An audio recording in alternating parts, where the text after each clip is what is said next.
Mêlé, mêlé. Petit tape la danse, comme quand le frère tape la balle. Black and yellow, c'est pas du Versace, Versace, Borussia Dortmund, on arrive dans le club. Montre, on enchaîne, on arbale, on dort, tout est dans mon frère. Africain fier, déterminé comme Aubameyang. On connaît pas la défaite, tu connais pas la défaite, connais pas l'échec. Nous ce qu'on veut c'est signer des chèques. Tu veux nous tester, toi, tu veux nous tester. Frappe dans la lucarne, Obama bang bang bang. On y est presque, mesdames, messieurs. Bienvenue dans cette émission sur Gabon 24, bien entendu. La seule émission qui a appris pour la première fois à Antonio Camacho comment on prononce quelques mots en français. Extrait. Je suis content d'être au Gabon. Je suis content. Je suis content d'être au Gabon. Je suis content de Gabon. Voilà. Voilà. Je suis content d'être au Gabon. Je suis content de Gabon. Bueno, bueno. Muchas Estoy contento. La CAN, la Coupe d'Afrique des Nations, c'est à peu près, c'est dans quelques jours, je vais vous le dire, mesdames, messieurs, on y est presque, on vous l'a dit, c'est presque la CAN, bien entendu. Et justement, après 10 semaines du tirage au sort, nous, on revient sur la composition de groupe. Chaque semaine, mesdames, messieurs, on va revenir groupe après groupe, équipe après équipe. Et pour cette première étape, mesdames, messieurs, la régionale de l'étape s'appelle le groupe A avec le Gabon, le Cameroun, la Guinée-Bissau et le Burkina Faso. Et pour en parler, mesdames, messieurs, je suis avec le seul entraîneur à avoir permis à une équipe nationale du Gabon de remporter un titre continental. Bonjour monsieur, bonjour monsieur. Bonjour Freddy. Ça va? Ça va très C'est bien. toujours un plaisir de vous rencontrer, de vous voir ici sur ce plateau. Le qui plus plaisir est avec de belles partagé. cravates. Ça va? Ça va Vous très avez bien. la pêche. Et on a, nous, un numéro 10 sur ce plateau, mesdames, messieurs. Ce n'est pas la première fois. C'est peut-être devenu la plaque tournante de cette émission. Gaël Mapessi. Salut Gaël. Toi, tu nous as fait le pisteur pour cette émission-là, notamment. On aura deux autres invités de classe, des invités qui sont non seulement remarquables, mais qui ont été, pour certains, capitaines à leur époque quand ils jouaient. Et pour un autre, peut-être la révélation de l'arbitrage, Monsieur Otogo et notre ami Ghislain Leroy, ils vont nous rejoindre dans la deuxième partie de cette émission, messieurs. On a deux, trois petites choses à discuter, notamment pour ce qui est de cette composition des poules, des matchs de gala certainement. Mais d'abord, mon cher Gaël, il s'est passé quelque chose il y a à peu près une semaine. La CAN a été lancée notamment avec la vente des billets. Oui, bien sûr, effectivement, la vente des billets, c'était prévu pour le 15. Et on a vu notre mascotte, Samba, qui allait prendre naturellement son premier billet. Nous étions du côté de la trésorerie de Nzayon. On est dans le 6e arrondissement de Libreville. Et là-bas, on a rencontré l'un des responsables également de cette responsable vente et qui nous rassurait que les choses allaient. C'est vrai, petit à petit, mais les choses se faisaient. Beaucoup de gens, on ne va pas dire c'est bousculé, c'est un peu timide, mais les gens prennent d'assaut. Bon, arrêtons d'en parler et puis regardons ce que Gaël nous a concocté.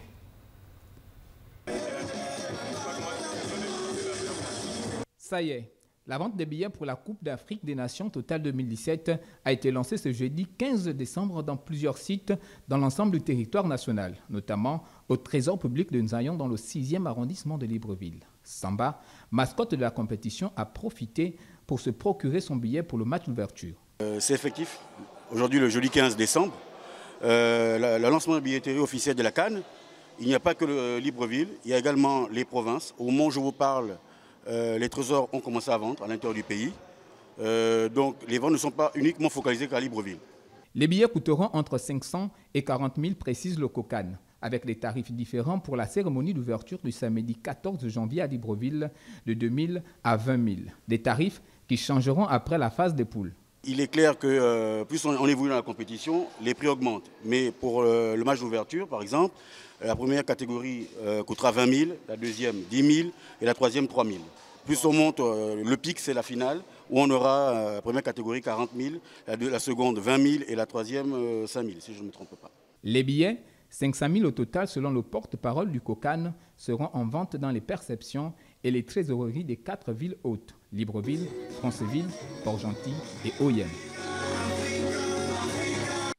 Dites-nous, mon cher Gaël, vous, le nouvel ami des trésoreries, est-ce que ça se bouscule au moins dans ces trésoreries pour se procurer les tickets, les quelques jours seulement depuis le lancement, à votre avis? Oui, il faut dire oui, parce que le lancement a été fait le 15 Ah oui, vous dormez au Trésor carrément. Non, le lancement a été fait le 15. Il faut dire quand même que le jour même, le jeudi, le 15, il n'y avait pas assez de bousculade. Vous avez dit que Samba était tout seul. Bien sûr. Non, pas tout seul. Avec vous. Avec moi. Mais également, il y a quelques-uns qui ont profité de l'avenue de Samba dans cette trésorerie pour prendre leurs billets aujourd'hui. Quand même, il faut dire que beaucoup vont vers ces trésoreries-là pour se procurer le billet qui est à la portée de tout le monde. Je rappelle que les billets, on en a pour 500. Donc, 500 francs CFA. 500 francs CFA, donc tout le monde pourra avoir son billet pour la fête soit belle. 500 francs CFA, Monsieur Morono, c'est le prix pour emmener non seulement toute votre famille, mais tout le village carrément au stade. Oui, là je pense qu'à ce prix, nous aurons certainement toute la population librevilloise pour le match d'ouverture, chose d'ailleurs qui serait intéressante. Alors vous qui êtes un observateur avéré de ces compétitions internationales, est-ce que vous sentez qu'aujourd'hui il y a un parfum plutôt positif de cette compétition-là? Est-ce que vous, dans votre quartier personnellement, vous avez l'impression que ça monte en température? Bon, je crois qu'actuellement c'est difficile de cerner et de comprendre, mais vu le climat, l'atmosphère, il y a quand même une réticence. En fait, la population ne s'est pas encore appropriée de la compétition en tant que telle.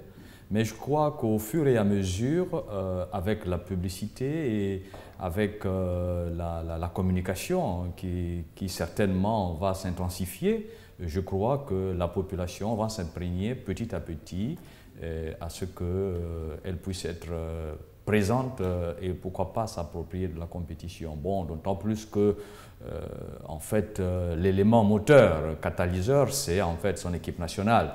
Donc, comprenez aisément que bon, les résultats aussi de cette sélection nationale ne font pas en sorte que bon, les gens se bousculent.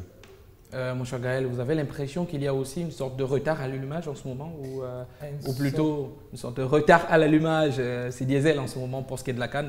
Est-ce que tout dépend bien entendu de ce que les Panthères font à votre avis aussi? Oui, bien sûr, moi je crois que tout dépendra de ce que les Panthères font, le coach l'a bien dit. Donc le fait qu'Aubameyang marque des buts, ce n'est pas suffisant? Non, ce n'est pas suffisant. Il en marque beaucoup à Dortmund, mais les Gabonais voudraient qu'il la mette autant en équipe nationale. Donc, tout à fait. Je crois que l'équipe, autant qu'ils sont, le staff et les joueurs savent que ce premier match-là, il est capital. Aubameyang également, capitaine de l'équipe nationale, sait combien de fois ce match est important. On attend de lui qu'il marque au moins de buts pour lancer la compétition au pays. Vous le savez, lors de la dernière CAN, il y a eu un stade qui a été très beau. Il a été construit en 2011. Il a été construit par une belle amitié, une amitié gabonaise et chinoise. Mais ce sera aussi ce stade-là qui va abriter, plutôt que le stade Omnisport Président Bongo, le match d'ouverture de la CAN, le stade de l'amitié sino-gabonais. Vous l'aimez ou pas? Il vous plaît ou pas? Sur son architecture d'abord. Bon, l'architecture, c'est vrai que c'est agréable et ensuite c'est impressionnant. Mais l'aire de jeu et le public, c'est assez un peu distant quand même, je crois, par rapport à la piste d'athlétisme qui est quand même assez large et qui empêche surtout ceux qui sont au premier banc de voir vraiment le spectacle correctement. Alors, mon cher Gaël, parlons-nous de cette piste de l'athlétisme. Maurice va nous mettre les images dans quelques instants. Et de ce stade, finalement, est-il, à votre avis, prêt à accueillir la compétition? On a vu quelques travaux qui se font encore. Est-ce que, du point de vue de l'infrastructure et même de tout ce qu'il y avait comme réparation, tout est OK, à votre avis? Oui, je veux dire oui, parce que ça ne fait pas 24 heures que j'y étais. J'ai un peu vu comment les dernières retouches. Vous êtes partout carrément pour cette CAN. Ah oui, bah, attends, il faut bien. J'ai vu les dernières retouches. Il faut dire que déjà on a l'avantage que ce stade-là a déjà abrité la CAN 2012 qu'on a organisée avec la Guinée équatoriale. Donc il y avait juste 2 ou 3 petites choses à remettre au point pour qu'ils soient enfin prêts le jour même de la compétition. Donc je crois, oui, Freddy, je peux ici confirmer que le stade de l'amitié sera bel et bien prêt le 14 janvier, n'est-ce pas, pour que la CAN, dans ce premier match-là, se joue au pays. De très belles images qui nous viennent de nos amis de Canal+, et aussi de Pixel Images. Monsieur Morono, quand on a un beau stade comme ça, de 40 000 places, un stade de 36 000 mètres cubes, est-ce que ça change quelque chose dans la perception de la compétition? Et même quand on sait qu'on est à domicile, pour nous, nationaux, c'est une fierté d'abord d'avoir un stade comme ça, à votre avis? Oui, une fierté, c'est tout à fait normal d'avoir un stade comme celui-là. Bon, c'est bien beau, mais il serait aussi important de pouvoir l'exploiter au maximum. Et pourquoi pas de créer sinon des compétitions pour que cette infrastructure soit toujours opérationnelle. Compétition, vous aurez voulu peut-être que le championnat se joue sur ce terrain. Oui. Akanda a joué pendant une année sur ce terrain-là, mais il n'y avait pas de spectateurs au stade et du coup, ça faisait un peu gag. Oui, mais je pense que les spectateurs pourront éventuellement venir au fur et à mesure. Dès qu'il y a une compétition attrayante, dès qu'à cette compétition, il y a aux alentours une activité qui peut éventuellement attirer les spectateurs, je crois que les gens viendront. Est-ce que le parfum de ce stade-là vous a plu en 2012 notamment? Parce que moi, je sais que j'ai souvent eu le frisson, souvent quand il y a eu les hymnes nationaux. Est-ce que vous, particulièrement, mon cher Gaël, vous avez senti quelque chose de sympathique dans ce stade? Ah, bien sûr, quelque chose de sympathique. Il faut dire, comme le coach le disait, c'est vrai que la seule fausse note sur ce stade, c'est la distance. Voilà, la distance qu'il y a entre les joueurs, entre ceux qui sont dans les premiers rangs et les joueurs. Mais sinon, au-delà de ça, j'ai été à la finale en 2012. J'ai vu l'ambiance qu'il y avait. Il y a un parfum vraiment magnifique. C'est vraiment extraordinaire. C'est extraordinaire, le stade de l'Amitié. Nous espérons simplement que l'équipe nationale, les Panthères, nous feront rêver davantage. Pourquoi pas en jouant la finale. Et la fausse note, c'est la piste que vous avez dit, mais est-ce que finalement c'est une très belle résolution, même si chaque émission nous allons revenir sur un stade en particulier, mais est-ce que c'est une belle résolution d'avoir pensé sur les autres stades qui ont été construits, OIM notamment et Port-Gentil, d'avoir supprimé la piste d'athlétisme et même le stade Omnisport qui n'est pas achevé? Oui, mais je crois que en fait, cette expérience, sinon cette infrastructure a permis de réajuster sur les futures installations que nous avons eues. Et je crois que lorsque nous regardons la configuration un peu du stade Omnisport, c'est quand même gigantesque et nous allons avoir l'impression d'être, pourquoi pas, au-dessus des joueurs et même à côté des joueurs. Style à l'anglaise. Et ça, c'est impressionnant. Hein. Les joueurs, lorsqu'ils perçoivent ça, ça pousse. Et même vous, l'entraîneur, quand vous êtes sur la touche, tout à fait, quand ça pousse. Tout à fait, ouais. Bon, il faut comprendre aussi une chose, c'est que tout à l'heure, nous avons parlé du stade de l'Amitié, les hymnes nationaux, etc.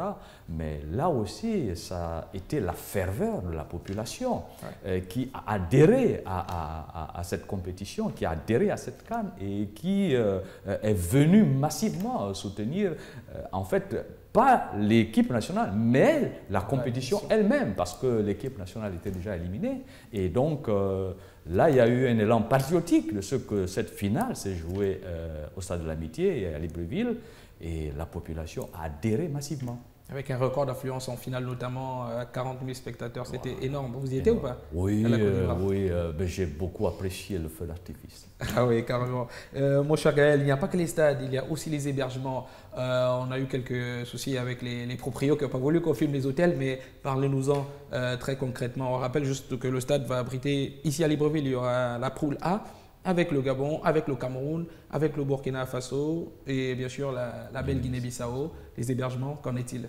Oui, les hébergements, les 4 principaux hôtels. Vous pouvez rapidement, notamment, on a le droit ou pas de dire où seront logées les équipes? On a le droit? Ben si, on a le droit. Le Gabon sera au nomade. Le Cameroun sera toujours au méridien. C'est chez nous. Non, pour le reste. Donc, j'y étais. Et j'ai bien vu comment les travaux sont en train d'avancer. On a encore au stade des travaux dans les hôtels? Oui, en fait, il y a des dernières retouches. On abrite la Coupe du Monde, on abrite la CAN. Il faut dire que ce sont des équipes qui viendront d'ailleurs, qui seront là-bas, qui seront logées là-bas. Donc, il y a eu des petites retouches que les différents responsables des hôtels affectés pour accueillir les équipes sont en train de faire. Mais je crois que, pour avoir moi-même été sur le terrain, je crois que une semaine suffiront. De toute façon, d'ici le 14, c'est sûr que du côté hébergement, ce qui concerne Libreville, naturellement, tout est fait prêt. On est au dernier réglage, je crois que ça va se faire. Et cet hôtel, où seront les Panthères notamment? Avant de venir chez le coach, je lui posais la question sur la gestion des effectifs dans les hôtels notamment. Ce sera le nomade. Est-ce que cet hôtel-là, à votre avis, plaît au standing exigé par Camacho notamment, qui a exigé à ce que, premièrement, son équipe soit totalement, que dispose entièrement de l'hôtel pendant la Coupe d'Afrique des Nations? Et est-ce qu'à votre avis, cet hôtel-là sera correct et du point de vue sécuritaire pour préserver ce qui nous reste de ces Panthères-là, moralement? Vous lui pensez ou pas, mon cher Gaël? Pardon, Vous y pensez ou pas que cet hôtel est plutôt paré pour un standing exigé par Camacho? Oui, bien sûr, parce que déjà que c'est un hôtel qui a toujours abrité l'équipe nationale quand elle arrive, quand elle joue au pays. D'accord. Je crois que ce n'est pas un hasard si on a voulu encore pour cette fois que l'équipe soit logée là-bas. Vous aimez la piscine du Nomade? Non, voilà, je crois que c'est fait exprès. Ouais. Les hautes instances du football, ceux qui dirigent, notamment la fédération, le COCAN, tous ceux qui gravitent autour de cette compétition, qui ont décidé que l'équipe nationale soit une fois de plus là-bas. Je crois qu'il y a quelque chose de particulier. Ils se sont habitués à cet hôtel et puis je trouve normal que l'équipe nationale soit là-bas. Ils seront un tout petit peu voisins à la Guinée-Bissau, les Gabonais, parce que juste en face du Nomade, il y a le Nomo Hotel qui va accueillir l'autre équipe. Et puis il y a l'Hôtel Boulevard, faut pas oublier de les citer parce qu'ils seront bien entendus et le Méridien également. Les principaux protagonistes de cette canne-là, parce que jouer une bonne compétition. Merci beaucoup Gaël, on se retrouve prochainement, parce que vous allez faire un changement de taille. Je ne sais pas si vous aviez rêvé d'être arbitre un jour, mais celui qui a vous substitué, lui, est un arbitre de classe mondiale, vous allez voir dans quelques instants. Merci encore. Coach, est-ce que, à votre avis, ça compte d'être logé dans un bon hôtel lors d'une compétition comme celle-là? Oui, ça compte énormément, d'autant plus que les joueurs ont besoin de sécurité.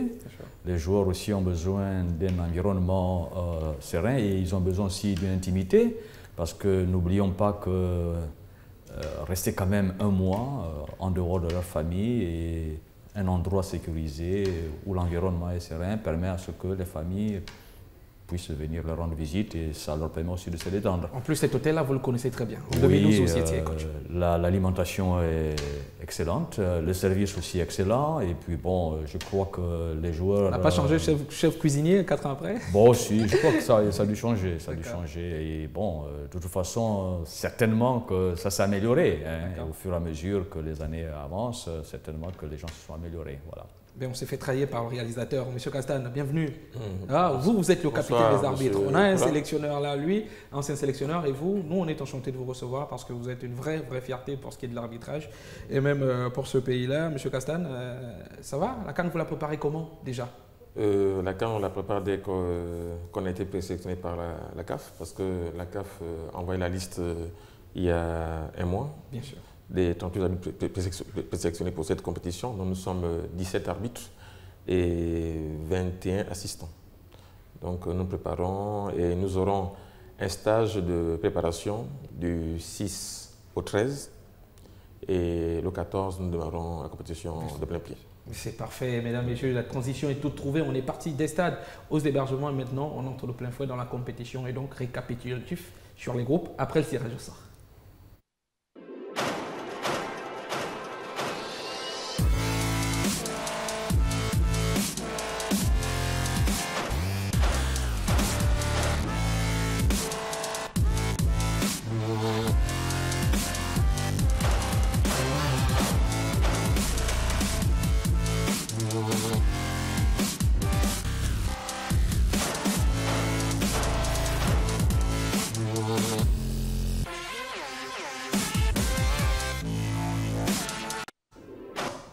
Monsieur Castanvo, arbitre sélectionné pour la CAN, est-ce que ça vous fait saliver de voir une composition de groupe plutôt alléchante? Bon, en tant qu'arbitre, en fait, nous, les matchs, on les prend comme ils viennent. Hein. D'accord. C'est toujours bon d'avoir des équipes de gros calibre, ça vous permet de vous surpasser, de mettre, comment dirais-je, la barre plus haute. Mais nous, en tant que magistrats, c'est d'officier par rapport au discernement du jeu et que le meilleur l'emporte sur le terrain. Monsieur Bourneau, vous connaissez bien Monsieur Castan? Vous avez 2-3 anecdotes par rapport à lui. Vous avez vu débuter d'ailleurs? Bon, c'est vrai, anecdote, non, pas vraiment. Mais en championnat, il a souvent sifflé des pénaltys contre nos équipes. Bon, c'est normal, c'est normal. On débute dans une carrière, on avance, on progresse. Bon, il y a des bons moments et il y a des mauvais moments. Maintenant, je crois qu'au fur et à mesure qu'il avance ou qu'on avance, il y a des corrections qui se font, bien entendu, au vu aux critiques des uns et des autres, surtout les pairs et puis bon, les aînés dans l'arbitrage. Monsieur Castan, dans cette liste des sélectionnés pour la CAF, il y a notamment un monsieur que l'on appelle Bakary Gassama, qui est non seulement un modèle, mais aussi peut-être votre pire ennemi, parce que c'est lui qui vous chipe la vedette, notamment lors des derniers GloCAF Awards. Est-ce qu'il y a une sorte d'admiration vis-à-vis de ce monsieur qui est considéré aujourd'hui comme le principal arbitre du continent? Non, vous savez, en toute modestie, il faut reconnaître que quand quelqu'un fait du bon travail, il faut faire comme lui. C'est le numéro 1 en Afrique, il est arrivé l'élite avant moi, donc c'est à moi de travailler, de le dépasser, il faut travailler.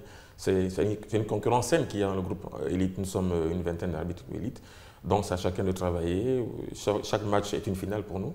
Donc à la CAN qui va arriver, chacun montrera ses capacités sur le terrain, de prouver à la CAF et aux autres du monde qu'on mérite d'être là. Donc c'est bien, il est le numéro 1, bon, c'est à nous de travailler pour être à sa place. D'ailleurs, on ne comprend pas bien comment ça fonctionne du côté des arbitres, comment ça se fait qu'un arbitre peut se retrouver numéro 1, numéro 2, ça se joue sur quoi? Sur quel type de détails? Bon, je ne suis pas dans le secret de la commission des arbitres de la CAF, mais je pense qu'ils ont des critères bien propres à eux. D'abord par les désignations qui sont faites. C'est vrai que les arbitres, nous avons des matchs par rapport à notre catégorie. Il y a les élites A, où je suis modestement, élite B, les jeunes talents.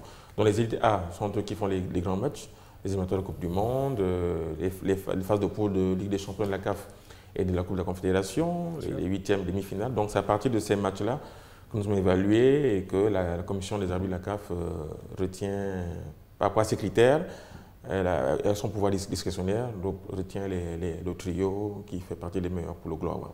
Alors ce que tout le monde ne sait pas, c'est que quand Aubameyang était présélectionné et même sur le plateau la saison passée face à Yaya Touré et André Ayou, finaliste du Ballon d'Or, vous aussi vous étiez finaliste du titre de meilleur arbitre de l'année. Comment ça s'est passé? Et on ne vous a pas vu sur le podium, c'est vrai, mais est-ce que vous étiez déçu ou plutôt fier d'avoir été dans ce plateau-là? Non, je pense que pour moi, c'était une fierté. Après après 4 ans d'arbitrage en tant qu'élite et arrivé là, je pense que c'est une récompense par rapport à ce que j'ai pu faire modestement sur le terrain durant les toutes dernières compétitions de la CAN en Guinée et en Afrique du Sud. Je pense que ça montre aux yeux du monde que nous sommes suivis, que nos prestations ont quand même des échos favorables, donc nous devons redoubler d'efforts pour être dans le trio de tête ou parmi les meilleurs. Coach, est-ce que vous avez de l'admiration un tout petit peu pour ce métier qui est celui d'arbitre? Parce qu'eux aussi, ils font partie du giron des sportifs de haut niveau. Oui, effectivement. Bon, déjà, à mes débuts, j'étais arbitre. Ah oui, carrément. Ça, on l'ignorait, coach, quand même. J'étais arbitre district. Et puis bon, j'ai dû arrêter parce qu'il y a eu une anecdote dont je ne m'aventurerai pas ici, mais ça s'est déroulé au stade de l'Escape. Allez, dites-nous, coach. Bon, prochainement. Alors, beaucoup d'admiration parce que ce sont les responsables du jeu, comme ils le disent, le magistrat. Et le magistrat, bon, vous savez, il a beaucoup de responsabilités et la responsabilité qu'il a, c'est qu'il doit prendre la décision au temps T et à la seconde même.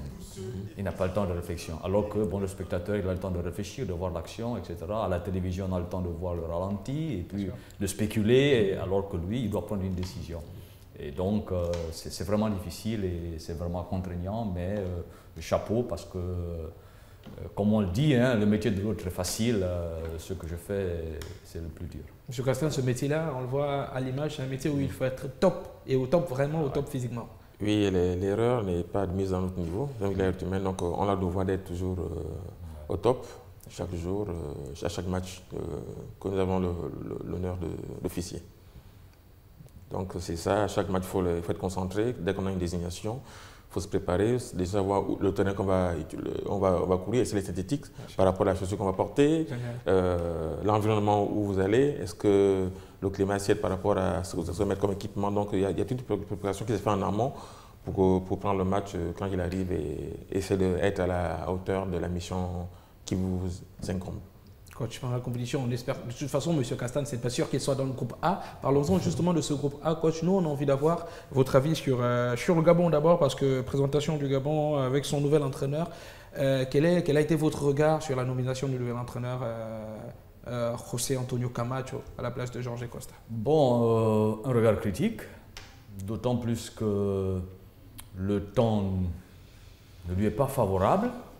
Et ensuite, Les athlètes, d'une part, ne connaissent pas l'entraîneur, sa philosophie. Et d'autre part, l'entraîneur aussi il découvre un univers tout nouveau, des joueurs nouveaux, un concept certainement qu'il ne maîtrise pas, donc il faut qu'il se l'approprie. Et ça va être quand même un challenge difficile. Qui plus est, l'objectif quand même cette année prôné par le président de la fédération, ce sont des demi-finales. Est-ce que c'est réaliste à votre avis, ces panthères-là, qui ont trébuché quelquefois, mais qui ont un grand talent à faire valoir? Ouais. Est-ce qu'il y a de quoi faire quelque chose pour arriver enfin dans ces demi-finales qui nous tendaient les bras pourtant en 2012? Bon, vous savez, le football est aléatoire. Et il n'est pas scientifique en tant que tel. Je le dis pourquoi? Parce qu'aujourd'hui, vous montez sur un terrain, sur un stade de foot, vous en tant qu'entraîneur et joueur, mais vous ne mesurez pas la somme des problèmes qui vous seront posés avec l'équipe adverse sur le terrain et il faut trouver des solutions à chacun de ces problèmes. Donc, on ne peut pas prédire d'avance le résultat d'un match. Ça peut tomber juste comme ça peut ne pas tomber juste. Maintenant, lorsque nous regardons un peu le contexte, sinon l'objectif assigné par la Fédération gabonaise de football, c'est tout à fait normal. Parce que sur le plan continental, le niveau que nous avons atteint est le quart de finale. Alors nous voulons effectivement aller au-delà. Mais je crois pour ma part que nous n'avons pas pris la mesure nécessaire pour que nous puissions arriver à la phase de demi-finale. Déjà, nous-mêmes, nous avons opté pour mettre l'équipe en difficulté. En difficulté déjà au niveau de l'élocution. D'accord. L'entraîneur, le sélectionneur avec les joueurs, la communication va passer difficilement. Et en ce moment, lorsque le temps est court, il est idéal que l'entraîneur puisse communiquer avec chaque joueur pour essayer de transmettre la conception ou la philosophie de jeu qu'il voudrait effectivement réaliser avec ce joueur. Donc, ça demande une certaine complicité. Mais pour qu'il y ait une complicité, il faut une communication. Si la communication n'est pas présente, elle va être certainement là, mais elle ne sera pas dynamique, elle sera lente. Et donc, il va y avoir une difficulté de compréhension et d'application, bien entendu, sur le terrain. Merci beaucoup, professeur. Et ça, vraiment, ça valait le coup d'être présent avec nous. Merci beaucoup. Vous avez un impératif, vous allez nous laisser. Et on se retrouve vendredi prochain pour le groupe B et peut-être pour parler de ces panthères du Gabon. Merci, professeur Bourneau. Et nous, c'est toujours un plaisir de vous accueillir ici. On va continuer avec, dans la deuxième partie avec M. Castane. Et bien sûr, notre ancien capitaine du CMS, on l'appelle Ghislain Leroy, qui va nous rejoindre ici sur plateau. On parlera du Cameroun, de la Guinée-Bissau et bien sûr du Burkina Faso, de notre ancien sélectionneur, Paulo Duarte. À tout à l'heure.